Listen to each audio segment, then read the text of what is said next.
बिस्मिल्लाहिर्रहमानिर्रहीम। I am professor Abid Umar. आज बेटा हमें बड़ा ही इम्पोर्टेंट जो एक छोटा सा टॉपिक है वो हमने डिस्कस करना है। छोटा तो नहीं है, इसके कुछ पार्ट्स में जो है वो हम करेंगे। देखें, हम जो पार्ट 2 की जो फार्माकोलॉजी है ना, उसके अंदर ना एक बहुत बड़ा यूनिट है और उस यूनिट का नाम है बेटा ऑटोनोमिक नर्वस सिस्टम। अब ये जो नर्वस सिस्टम है ना बेटा, ये समझ नहीं आता बच्चों को। अक्सर इसकी जो है वो इतनी कोई ख़ास जो है वो बच्चों को समझ नहीं आती है, बड़ा तंग करता है बच्चों को। देखो बेटा, अगर हम डायरेक्ट ऑटोनोमिक नर्वस सिस्टम से स्टार्ट कर लेंगे ना, तो फिर ये बात जो है वो इतनी आसानी से समझ नहीं आएगी। तो हम इसकी शुरुआत करेंगे बेसिक से। ठीक है ना, जहाँ से ये सिस्टम सारा शुरू होता है।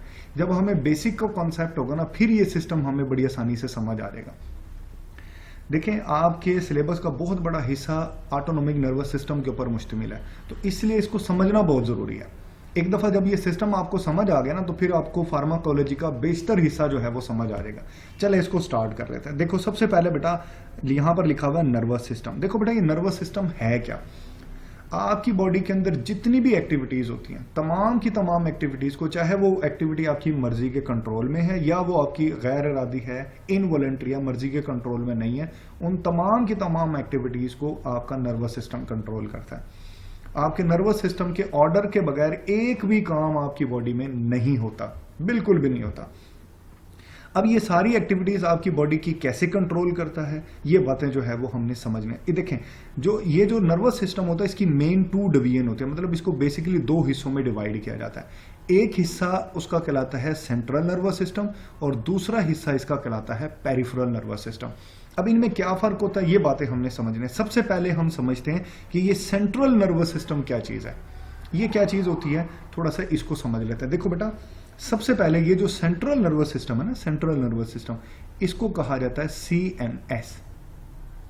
CNS that will stand for central nervous system. ठीक हो गया, सेंट्रल नर्वस सिस्टम। अब देखो बेटा, ये जो सेंट्रल नर्वस सिस्टम है ना, इसमें इसके बेसिकली 2 पार्ट होते हैं। 2 हिस्सों पर यह मुश्तमिल है। एक इसके अंदर होता है आपका ब्रेन, ये आपका ब्रेन दिखाई दे रहा है। दूसरी जो चीज है वो होती है स्पाइनल कॉर्ड। दूसरी जो चीज इसके अंदर शामिल है वो स्पाइनल कॉर्ड। आप ये देख रहे हो, ये हमारी बैकबोन है, ठीक है ना, रीढ़ की हड्डी है, ये बैकबोन है। बैकबोन के अंदर ये पाया जाता है, आप ये देख सकते हैं, ये अंदर इसके जो है ये पाया जाता है। ये सारी स्पाइनल कॉर्ड है। अब ये हमारा जो नर्वस सिस्टम का मेन सेंटर पार्ट है। क्यों इसको सेंट्रल कहा जाता है, क्यों ये मेन पार्ट है? देखो बेटा, ये मैसेज रिसीव भी करता है। पूरी बॉडी से जो है जो मैसेज होते हैं ना, वो ये रिसीव करता है। यहां पैगामात आते हैं कि बॉडी में क्या चल रहा है। साथ ही ये ऑर्डर्स भी देता है, अहकामात भी देता है। जो मैसेज आएगा उसके मुताबिक ये ऑर्डर दे देता है और फिर उस ऑर्डर के मुताबिक जो है वो हमारी बॉडी में वर्किंग होती है।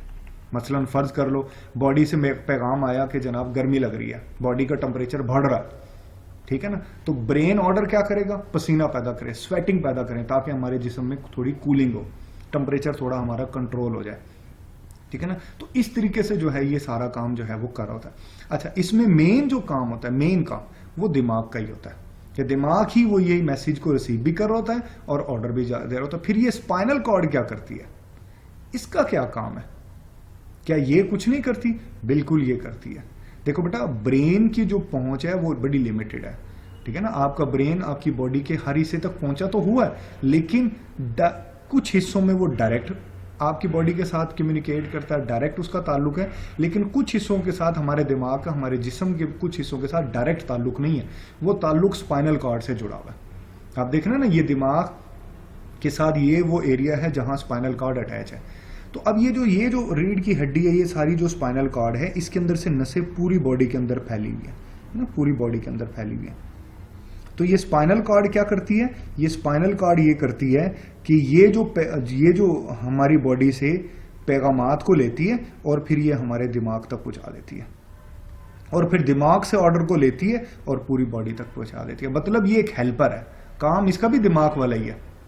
ये ब्रेन की एक हेल्पर है कि ब्रेन जो है जहां पर खुद नहीं पहुंच पा रहा या वो खुद पहुंच रहा है तो कुछ चीजों की तरफ जो है वो वाया स्पाइनल कॉर्ड पहुंचता है, ठीक है ना, और पूरी बॉडी से ये पैगामात रिसीव करते हैं, मैसेज को कन्वे लेते हैं स्पाइनल कॉर्ड, और स्पाइनल कॉर्ड ब्रेन को दे देते हैं, फिर ब्रेन अपना ऑर्डर स्पाइनल कॉर्ड को देता है और फिर स्पाइनल कॉर्ड बॉडी को पहुंचा देती है। ये काम इतनी स्पीड से होता है कि हमें इसमें ज़्यादा जो है टाइम नहीं लगता, स्पीड इसकी बहुत ज़्यादा होती है ना, नैनो सेकंड्स के अंदर ये अपना वर्क जो है वो मुकम्मल कर लेते हैं। तो ठीक है ना, तो स्पाइनल कॉर्ड जो कि बेटा क्या है, ये हेल्पर है। लेकिन इसका मतलब ये ना कि सिर्फ हेल्प करती है, कुछ जगहों के ऊपर कुछ काम ये ब्रेन से आजादाना भी करती है, वो होते हैं कुछ रिफ्लेक्स एक्शंस, ठीक है ना, ये भी आगे चल के मैं आपको बताऊंगा। ये स्पाइनल कॉर्ड ब्रेन की मदद के बगैर खुद भी कर लेती है, कुछ हमारे बॉडी के रिफ्लेक्स एक्शन होते हैं, ये स्पाइनल कॉर्ड खुद देखती है, ठीक है ना। तो अब बेटा थोड़ा सा हमें आइडिया हो गया होगा कि ब्रेन जो है वो क्या है, ब्रेन क्या कर रहा है, कैसे कर रहा है, और स्पाइनल कॉर्ड क्या होती है, ये थोड़ा सा हमें आइडिया। ये सारे का सारा जो पार्ट था बेटा, ये सारे का सारा जो पार्ट था ये सेंट्रल है, ठीक हो गया। अब आगे चलते हैं। अब ये पेरिफेरल क्या चीज होती है, देखो बेटा, अब हम बात करें ना पेरिफेरल की, पेरिफेरल क्या चीज है। अगर हम बात करते हैं पेरिफेरल की तो चले मैं बता देता हूं कि पेरिफेरल क्या होता है, पेरिफेरल के बारे में भी थोड़ा सा हम सीख लेते हैं। देखो बेटा, पहले मैं लिख देता हूं, इसको लिखा जाता है PNS। PNS stand for peripheral nervous system, ठीक हो गया। अच्छा, अभी हमने पढ़ा कि जनाब हमारा ब्रेन जो है ना वो सब देख रहा है, वो पैगामात ले भी रहा है और पैगामात दे भी रहा है, इसी तरह हमारा स्पाइनल कॉर्ड उसको हेल्प कर रहा है। अब देखो बेटा, अभी हमने कहा कि ब्रेन मैसेज जो है, मैसेज रिसीव करता है और रिसीव करने के बाद ऑर्डर भी देता है, ऐसे ही कहा ना हमने। अब कोई ना कोई चीज तो है ना जो मैसेज देती है ब्रेन को या स्पाइनल कॉर्ड को, और कोई ना कोई चीज तो है जो ऑर्डर लेकर जाती है। इसने ऑर्डर दिया, खुद तो जाके नहीं देता ना, ऑर्डर किसी के थ्रू दिया जाता है। अब मैसेज किसके थ्रू इसको आ रहा है और ऑर्डर जिसके थ्रू जा रहा है वो सारे का सारा हिस्सा पेरिफेरल नर्वस सिस्टम के अंदर आ जाता है, सारे का सारा हिस्सा। देखो मैसेज जो है बेटा, इसको मैसेज जो है ना, मैसेज वो रिसीव किसके थ्रू होता है मैं आपको बताता हूं। देखो इसको मैसेज जो है वो रिसीव होता है सेंसरी न्यूरॉन के थ्रू, और ये ऑर्डर अपने जो है भेजता है मोटर न्यूरॉन के थ्रू। किसके थ्रू देगा ऑर्डर, अपने भेजेगा मोटर न्यूरॉन के थ्रू। अब ये न्यूरॉन क्या चीज है भाई, थोड़ा सा इसके बारे में भी तो पता हो ना आपको कि न्यूरॉन, ये जो डायग्राम बेटा आपको दिखाई दे रही है, ये डायग्राम ये न्यूरॉन की है, बेसिकली न्यूरॉन, ये न्यूरॉन है। अब देखो जैसे हम बात करते हैं ना, ये जो न्यूरॉन होता है ना, न्यूरॉन के बारे में आपको बता दो, हमारा पूरे का पूरा CNS, पूरे का पूरा CNS इस न्यूरॉन के ऊपर मुश्तमिल है। देखो बेटा, जैसे एक दीवार ईंटों से मिलकर बनी होती है ना, इसी तरह एक हमारा जो पूरे का पूरा नर्वस सिस्टम न्यूरॉन से मिला हुआ है। मिलियंस की तादाद में न्यूरॉन इकट्ठे होते हैं और हमारा पूरे का पूरा नर्वस सिस्टम जो है वो तख्लीक पाता है। अब न्यूरॉन की कई तरह की इकसाम होती है, ये फर्क भी बेटा मैं बताऊंगा अगले लेक्चर्स के अंदर कि सेंसरी न्यूरॉन स्ट्रक्चर के लिहाज से डिफरेंस। जब तक ये बेसिक बातें आपको पता नहीं होगी, आप ये वाला यूनिट किसी भी तरीके से सीख ही नहीं सकते, रट्टा होगा सारा, और रट्टा आपको MCQs में बिल्कुल भी फायदा नहीं देगा। जब तक आप चीजों को सही तरीके से लर्न ही नहीं करेंगे, आप जितने मर्जी रट्टे लगाते रहें, आपको कभी भी उस टॉपिक के ऊपर कमांड हासिल होगी नहीं। एक दफा अगर आप उसको कंसेप्ट पढ़ के उसको समझ के अगर याद कर लेंगे तो ये सारी जिंदगी आपको ये टॉपिक नहीं भूलेंगे। कल को आप अपने बच्चों को भी ये टॉपिक जो है बेटा वो पढ़ा रहे होंगे, तो एक दफा थोड़ी सी मेहनत लगेगी, एक दफा आप इसको सीख लें। देखो बेटा, मैंने अभी कहा कि हमारा पूरे का पूरा नर्वस सिस्टम जो होता है वो न्यूरॉन के ऊपर मुश्तमिल होता है, ठीक है। और देखो बेटा, अब देखो मैंने जैसे अभी मैंने कहा कि ब्रेन सेंट्रल पार्ट है, लेकिन इसको आप पैगामात रिसीव करने के लिए कोई ना कोई चीज़ है जो इसको पैसेज देती है, कोई ना कोई चीज़ है जो इसे ऑर्डर लेकर जाती है, वो सेंसरी और मोटर न्यूरॉन होते हैं। यही सेंसरी और मोटर न्यूरॉन असल में सेंट्रल नर्वस सिस्टम का पार्ट नहीं, बल्कि ये पेरिफेरल नर्वस सिस्टम का पार्ट है। ये किसका पार्ट है बेटा? पेरिफेरल नर्वस सिस्टम का। तो ये मोटर न्यूरॉन और सेंसरी न्यूरॉन के ऊपर मुश्तमिल होते हैं। न्यूरॉन की एक टाइप और भी होती है, वो भी हम डिटेल से पढ़ेंगे। ठीक हो गया? तो पेरिफेरल नर्वस सिस्टम का काम क्या है कि दिमाग को पैगामात पहुंचाना और फिर दिमाग से ऑर्डर्स को रिसीव करना। ये सारे का सारा काम जो है वो पेरिफेरल नर्वस सिस्टम का है, पीएनएस का है। और इसमें ये काम सरंजाम देते हैं motor neuron and sensory neuron. ये सारे काम जो है ये परफॉर्म करते हैं। तो बेटा अभी हमने जो चीज़ सीखी है वो हमने यही सीखी है। मैं उसको थोड़ा सा रिवाइज कर देता हूँ, रिकॉल कर देता हूँ, ताकि आपको समझने के अंदर आसानी हो जाए। हमने सीखा कि हमारे पास जो है बेटा वो, हमने क्या सीखा? हमने सीखा कि हमारे पास जो है वो मेन जो है बेटा नर्वस सिस्टम होता है। मेन जो चीज़ है वो नर्वस सिस्टम है। फिर हमने सीखा कि नर्वस सिस्टम के बेसिकली दो कंपोनेंट होते हैं, दो पार्ट होते हैं।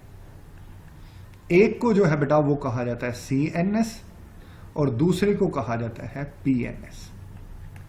CNS stand for central nervous system और PNS stand for peripheral nervous system. Central nervous system के अंदर हमने सीखा कि बेसिकली दो पार्ट होते हैं। एक पार्ट जो है बेटा वो आपका मेन ब्रेन होता है और दूसरा जो पार्ट होता है वो स्पाइनल कॉर्ड है, स्पाइनल कॉर्ड। और पीएनएस जो पेरिफेरल नर्वस सिस्टम है, इसके बेसिकली दो पार्ट होते हैं। मोटर न्यूरॉन आ जाते हैं इसमें, मोटर न्यूरॉन, और इसके अंदर आ जाते हैं बेटा सेंसरी न्यूरॉन। ये दो पार्ट आते हैं इसके अंदर। ठीक हो गया? मैंने बताया था कि ब्रेन जो है बेटा वो आपकी बॉडी से, पूरी बॉडी से पैगामात को मसूल भी करता है और फिर ऑर्डर्स भी जारी करता है। पैगामात को मसूल करने में और सेंड करने में स्पाइनल कॉर्ड इसको हेल्प करता है। लेकिन ये पैगामात जो है बेटा कौन इनको जो है वो देता है, मैसेज को जो है बेटा कौन लेकर आता है? वो सेंसरी न्यूरॉन है। और ऑर्डर्स जो लेकर जाता है ये ऑर्डर्स लेता है। ठीक है ना? और ये जो है बेटा ये मैसेज को सेंड करता है। ठीक है ना? ये इस तरीके से काम होता है। अब देखिए मैं बताता हूं अब होता क्या है, एक छोटा सा स्केच बना देता हूं ये सारा काम किस तरीके से हो रहा है। ये बातें हम थोड़ी सी ये चले साइड पे देख लेते हैं। देखो बेटा, सबसे पहले आपकी बॉडी के अंदर ना रिसेप्टर्स होते हैं। क्या होते हैं? रिसेप्टर। मसलन हीट को फील करने वाले। से आपको गर्मी लग रही है तो आपकी स्किन के अंदर ना थर्मो रिसेप्टर्स हैं, ये टेम्परेचर को महसूस करते हैं। से आपको अगर गर्मी लग रही है तो हीट का पैगाम जाएगा कि भाई हीट बढ़ रही है। रिसेप्टर्स इस हीट को फील करते हैं। अब इन रिसेप्टर ने जो है वो गर्मी महसूस की, लेकिन ये गर्मी जो इन्होंने महसूस की है ना, उसका पैगाम इन्होंने दे दिया सेंसरी न्यूरॉन को। किसको दिया? सेंसरी न्यूरॉन को पैगाम दे दिया। अब ये सेंसरी न्यूरॉन पैगाम को लेके चले गए। ये लेकर चले गए, या तो ये डायरेक्ट ब्रेन को ले जाते हैं या ये स्पाइनल कॉर्ड को दे देते हैं। ठीक हो कि ना? या तो ये किसको दे देंगे? स्पाइनल कॉर्ड को, और स्पाइनल कॉर्ड आगे ब्रेन को दे देगा, या वो डायरेक्ट ही ब्रेन को पहुंच जाएंगे। फिर ब्रेन क्या करेगा? ब्रेन देगा ऑर्डर। भाई गर्मी लग रही है तो ऑर्डर में जाएगा कि कुछ करो इसके लिए। ये ऑर्डर जो जाएंगे वो जाएगा मोटर न्यूरॉन के थ्रू। किसके थ्रू जाएगा? मोटर न्यूरॉन दिमाग से ऑर्डर लेगा और ऑर्डर लेकर किसके पास जाएगा? अफेक्टर्स के पास जाएगा। अफेक्टर्स में मसलन एक अफेक्टर की एग्जांपल होती है ग्लैंड्स। आपकी बॉडी में जो गदूद होते हैं ना, ये ग्लैंड्स, ये अफेक्टर है। ठीक है ना? दो तरह के अफेक्टर होते हैं, या मसल होते हैं या ग्लैंड होता है। मसलन ग्लैंड में स्वेट ग्लैंड है, स्वेट ग्लैंड होते हैं जो पसीना पैदा करते हैं। इनको हुक्म जाएगा कि भाई ये स्वेटिंग करें, यानी पसीना पैदा करें। अब गर्मी में आप देखते हो कि पसीना होता है। अब स्वेटिंग से क्या होता है? स्वेटिंग से कूलिंग प्रोड्यूस होती है, ठंडक महसूस होती है, कूलिंग इफेक्ट प्रोड्यूस होता है, और उससे आपकी बॉडी का टेम्परेचर कम होना शुरू हो जाता है। ठीक है ना? ये इसलिए था ताकि ये जो हीट बढ़ रही है, अब आपका दिमाग इस हीट को पसीने से कंट्रोल कर रहा है, और आपके जिस्म के टेम्परेचर को जो है बेटा वो मेंटेन करने की कोशिश कर रहा है, ठीक है ना। ये सारा काम इस तरीके से होता है कि जनाब पहले जो है वो रिसेप्टर महसूस करते हैं, फिर इस सेंसरी न्यूरॉन को देते हैं, फिर इस ब्रेन को जाता है, ब्रेन ऑर्डर देता है, मोटर न्यूरॉन के थ्रू अफेक्टर को जाता है और फिर पसीना पैदा होना शुरू हो जाता है, ठीक है ना। तो ये सारा सिस्टम इस तरीके से जो है बेटा वो वर्कआउट करता है। आपने बेटा इसको समझना है। अगेन मैं आपको कहूँगा कि आपने इसको 2 से 3 दफ़ा मेरे लेक्चर को सुनना है, तसल्ली से सुनना है, ठीक है। और इसके एक एक पॉइंट को और कोशिश करें सुनने के साथ साथ आप इसको लिखते भी रहें। पहले थोड़ा सा सुने, चीज़ को लिखें, फिर आगे सुने और इस तरीके से अपने जहन के अंदर चीज़ों को बिठाएं। ये चीज़ें इंशाल्लाह आपको बहुत फ़ायदा देने वाली हैं। ये मतलब ऐसी चीज़ें हैं जो सारी ज़िंदगी काम आती है। एग्ज़ाम में तो काम इन्होंने आना ही आना है, वैसे भी ये बड़ी प्रैक्टिकल चीज़ें होती हैं, बड़ी बेनिफिशियल चीज़ें होती हैं। आपने इनको याद करना है। जहाँ पर आपको मुश्किल आती है बेटा आपने पूछना है। ये जो बेसिक जो टॉपिक है नर्वस सिस्टम का बेटा, इसको मैं 2 से 3 लेक्चर के अंदर कवर करूँगा। कोशिश करूँगा कि आपको ये बेसिक समझ आए। ये समझ आ जाएंगी तो इंशाल्लाह अगला हिस्सा जो है वो आपके लिए बहुत आसान हो जाएगा। थैंक यू, अल्लाह हाफिज़, अपना ख्याल रखिएगा।